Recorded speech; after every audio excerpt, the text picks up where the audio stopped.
ही मैं धन्यवाद करना चाहूँगा इस कार्यक्रम के आयोजक संजय ऑर्थोपेडिक सेवा ट्रस्ट को, जिन्होंने आज ये कार्यक्रम का आयोजन किया। और मैं आप सभी को अंतर्राष्ट्रीय दिव्यांग दिवस की शुभकामनाएं देता हूँ और बताना चाहता हूँ 1992 में इसका जो आयोजन किया उसका मुख्य उद्देश्य था कि जितने भी दिव्यांग भाई हैं उनके लिए समान कल्याण और समान अधिकारों की बात हो। तो इसी क्रम में कि जितने भी आज पूरे विश्व में 18% दिव्यांग हैं, उनके अधिकारों की बात के लिए, उनके कल्याण के लिए इस दिवस का आयोजन हो रहा है। तो दिव्यांगता कोई शारीरिक या मानसिक नहीं है। दिव्यांगता कभी भी किसी भी उम्र में हो सकती है और मैं मानता हूँ कि दिव्यांगता जो शारीरिक है वो इतनी खतरनाक नहीं है जितनी समाज में पहले सही लोगों के लिए मानसिक दिव्यांगता है। जो लोग वो आज कार्य कर रहे हैं, नौकरी कर रहे हैं, खेलों में प्रतिभाग कर रहे हैं, मगर कुछ लोग हैं समाज में जो हमेशा हीन भावना से देखते हैं या लोगों को क्रिटिसाइज करते हैं, आप ये नहीं कर सकते, आप वो नहीं कर सकते। जब मैं 8th क्लास में पढ़ता था तो मेरे मित्र ने कहा कि आप कंप्यूटर नहीं चला सकते, की नहीं दबा सकते आप लैपटॉप की। तो मैंने कहा ये तो एक चैलेंज मिल गया है।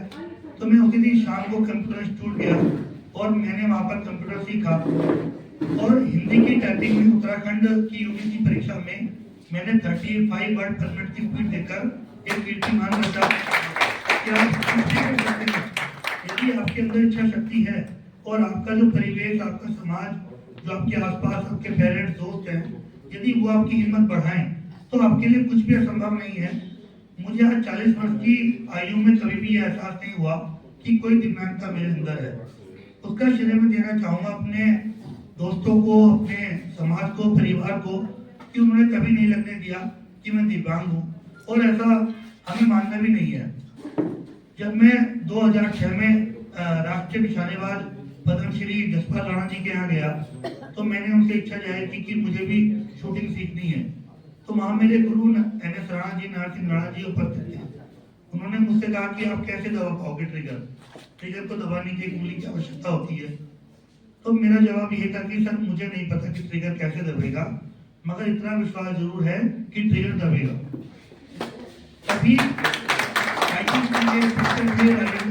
जी वो मुझे शूटिंग रेंज पे लेकर गए और कहा कि निशाना लगाओ। तो मैंने पहली बार पिस्टल उठाई और निशाना लगाया तो निशाना मेरा नहीं लगा, 3-4 निशाने लगाए।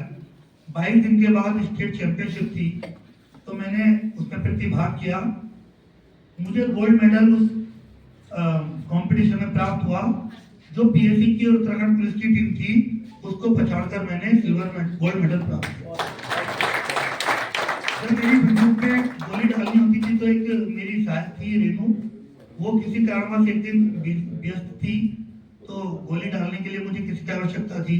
तो मैंने कहा कि आज से गोली मैं खुद डालूंगा। तो आप बिलीव नहीं करेंगे, जब मैंने बंदूक में गोली डाली तो मेरे हाथ से गोली गिर गई। आपको लगा होगा गोली बंदूक में चली गई, नहीं, गोली गिर गई। ऐसे 9-10 अटेम्प्ट करने के बाद गोली लगातार गिरती गई और जब मैंने 11वां अटेम्प्ट किया तो गोली बैरल के अंदर थी। मैं चाहता तो 10 प्रयासों में हार मान सकता था कि गोली नहीं डलेगी मुझसे, मगर मैंने प्रयास नहीं छोड़ा और गोली को बैरल के अंदर जाना पड़ा और तब से लेके आज तक वो गोली कभी नीचे नहीं गिरी, बैरल के अंदर गिरी। और 2020 में मैंने राष्ट्रीय निशानेबाजी में सिल्वर मेडल प्राप्त किया, 2019 में सिल्वर मेडल प्राप्त किया। कहने का सार यही है कि आपको हिम्मत नहीं हारनी है। लोगों से क्रिटिसाइज अगर लोग कर रहे हैं तो उन्हें अपना मित्र समझिए। जिस काम को वो मना करें कि आप नहीं कर सकते, उसी काम को करने का प्रयास करिए। धन्यवाद। धन्यवाद।